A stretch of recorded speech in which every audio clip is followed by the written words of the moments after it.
So we're going to go first to our first speakers, who are Andrea Heinz and Ellie Arrow. Andrea Heinz is a socialist feminist from Canada who spent 7 years in Edmonton's licensed sex industry. She's a peer-reviewed scholar on commercial sexual exploitation, has written for several professional publications, participated in a number of interviews, and appeared as a witness for the Parliamentary Review of Canada's prostitution laws. And Ellie Arrow is from Germany. She's a feminist activist from Germany who's been accumulating and imparting knowledge on the sex industry with a focus on legal regimes, sex buyers, and more since 2017. She shares her insights on WordPress, YouTube, and Twitter, and gives public talks and media interviews. So, welcome, Andrea and Ellie, and over to you. So as many of you are aware, we're here to talk about our survivor-led sex industry abolitionist project, which is a podcast that we are forming among 9 of us in total.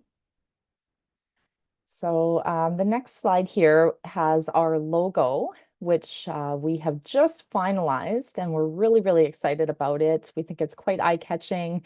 We like the fact that there is a light being shone on the money, which is something that we felt was very important to include somewhere within our logo to talk about the commercialized context of sexual exploitation. So yeah, there's that for us. And like I said, we're super excited about that because I think Ellie's a little bit talented with drawing, but I'm definitely not. So it was nice to be able to outsource that. So for anyone who is just listening in and perhaps isn't able to follow along with the PowerPoint, I will read out our mission statement, and then any questions, of course, at the end, we've left a little bit of time so we can go over anything. So Red Light Expose is an international grassroots survivor-led circle, which formed last year in 2023 to combat the growing acceptance and endorsement of sex work ideology. Our mission is to raise awareness of the harms of commercializing sex and the industries, prostitution, porn, stripping, BDSM, and kink, that exploit socioeconomically marginalized people, particularly women and girls. We as a collective support the adoption of equality model legislation worldwide while calling for an improvement in social security. Through honest, in-depth conversations, we aim to elevate voices that are often ignored and silenced, moving us forward in our shared vision of healthy and safe societies for all people. So we sat and really wanted to make sure that our mission statement was really all-encompassing to not only the issue that we see happening, which is, again, this growing acceptance and endorsement of sex work ideology, but also what our actual goals are, which are to really name the harm and to really give it room to breathe, to be heavily dissected, because we know that these conversations are really stifled within community globally. We're seeing a lot of individuals that are just not being heard, and a lot of platforming being done by those who are in favor of coercive sex practices.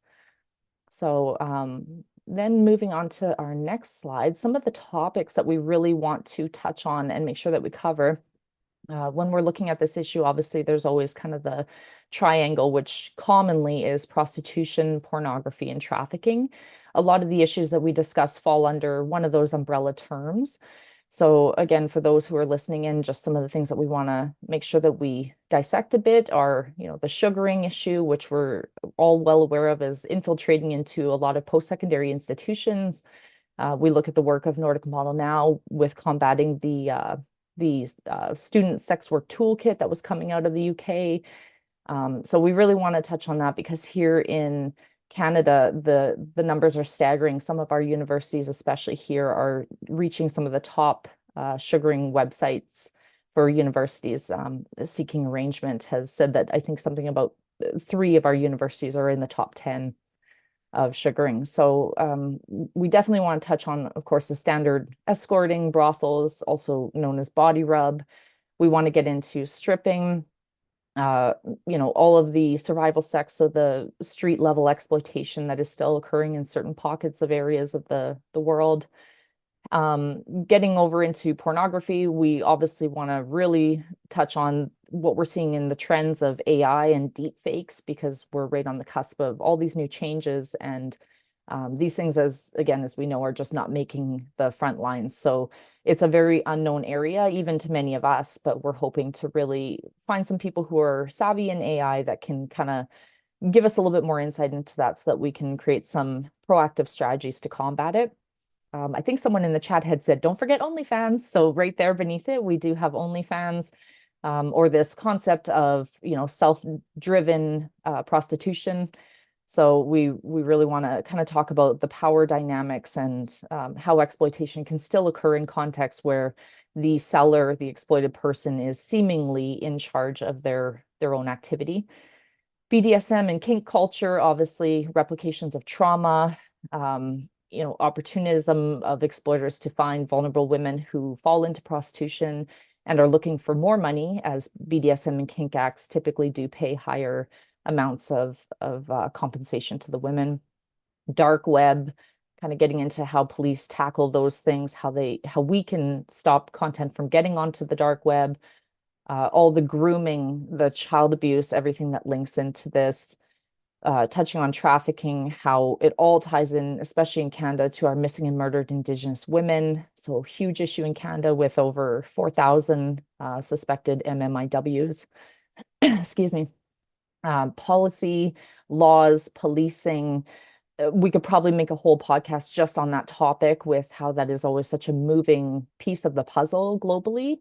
And, the push for Nordic model legislation, as well as the simultaneous push for full decrim. So kind of examining that back and forth battle. We want to touch on culture, especially. That is a huge, huge part for many of us, because when we talk to one another in our formation, we realized that the culture was really what brought a lot of us together in becoming exploited, was this social conditioning effect and the normative effect that results from so much of this acceptance. So we want to talk about sexual education within post-secondary education institutions, right down to what we're seeing in schools, in elementary grades. We want to talk about media depictions within film, music, obviously the stigma, how that term is often distorted and made to appear as though that is the main issue that those in the commercial sex industry face. And how decrim movements use that to justify full decriminalization, claiming that that will remove all the issues that those who are being exploited face. And then among all these three umbrella terms is really the root of it all there in the center that we want to really try to make headway on. And that's touching on the objectification, the misogyny, the poverty, the racism, the sexual violence, self-harm, trauma, dissociation. There's just countless topics that we can pull on and really, really dissect as a group with our many diverse experiences and insights. And then, of course, after we, get into all these topics, we don't want to leave people feeling hopeless. And it is a very heavy topic that can be very draining and vicariously traumatizing as well. So, of course, we want to always loop back to inspiring people that there is hope, that through, feminist ideology and practice, as well as, healthy activism where we're safeguarding our own hearts and our spirit, that we can reach healing, and that hopefully we can work towards, support for establishing the equality model worldwide. So that, I think, is all that I want to touch on, and then I'm going to pass it over to Elly to continue. Right, so I'll talk a little bit about who is involved in the project. As you can see, we have a big group of women, and I don't have to explain to this audience why it's important that it's women only, women-led and survivor-led. So 7 out of the 9 women you see here survived the sex industry, various parts of it, and the other 2, well, we still live in a porn and sex industry mentality, saturated culture, and can speak to that. And because this is all volunteer-based, the idea is that it's not all going to be on the shoulders of just one woman, but we'll share that. So if someone has, for whatever reason, can't participate 1 month or so, there are other women who'll shoulder it then. And so from Canada, we have April Eve Weiberg, who is a survivor of sexual exploitation herself, an Indigenous woman, public speaker, and activist. Andrea, you've just met. Michelle Abel is a survivor of familial trafficking and also now an activist for survivors. In Ireland, we have Mia During, who also survived sexual exploitation herself, has written a very insightful book about it that I can't recommend enough, called Any Girl. And she's now a therapist and speaks about her experiences and trauma from those perspectives. In the UK, we have Savannah Severn, who, like me, is an ally, so not a survivor herself, but who experienced the unpaid BDSM community, but can speak to how that draws from porn culture and is also, a gateway into other things, as well as, highly problematic practice in itself, anti-woman in so many ways. In Australia, we have Ali Marie Diamond, also a survivor of sexual exploitation, also an Indigenous woman, right now fighting very fierce legislative battles between the different Australian states that are, going back and forth. Some have prohibition, some have full decrim, some hopefully just may actually adopt the equality model. And in Switzerland, we have Katja Lydia Grace, originally from Brazil, exploited in the Swiss sex trade, and now fighting again in a country that's very hostile to her work and the work of survivors, doing pioneer work there to even, make that critical narrative heard. And from Germany, there's myself and Roxy Roots. Roxy is a survivor of the porn industry, exploited during various years that she lived in the UK with a lover boy exploiter and someone who can speak to the reality of OnlyFans. So even women who are somewhat monetarily successful, the price they pay is far too steep. And so that brings us to the different formats for the show that we came up with that we're working on right now. We want this to be a podcast that is, of course, for the feminist community, the abolitionist community, but it's also something we hope that you can send to your family members, friends, colleagues who don't know what's going on, who are totally green, new to the subject. And so we want to start with a sex industry 101, prostitution 101, porn 101, trafficking 101. What are these things? How do they work? So that from then they can go into our deeper dive episodes and understand what's going on there. And so one format for deeper dives is a group discussion. I just showed we're 9 women in different constellations, focusing on different issues, honing in on different facts, myths, science, personal experience, so many things we can draw from. We want to go really deep and have the conversations that we wish the media, the mainstream media, would cover all the time, but they hardly ever do.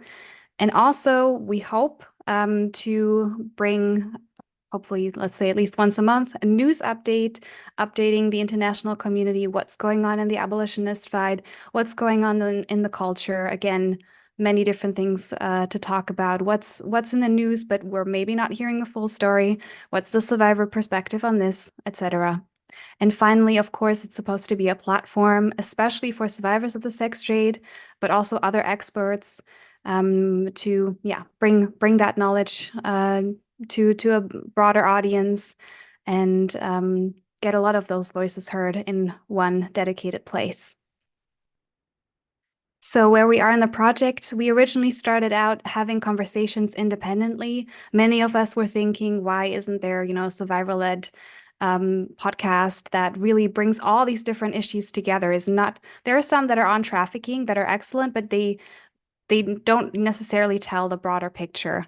And so we came together, formed this group that I just talked to you about, and we started planning, creating a vision, scope, topics, the mission statement, and we're very grateful that we've already been able to fundraise the basic financial, the financial baseline that we need for the time being. We raised 5,000 Canadian over on GoFundMe, and that made it made it possible for us to purchase the tech we need, like microphones and headphones for all the women in the group, a website domain, a jingle, and the logo that you already saw.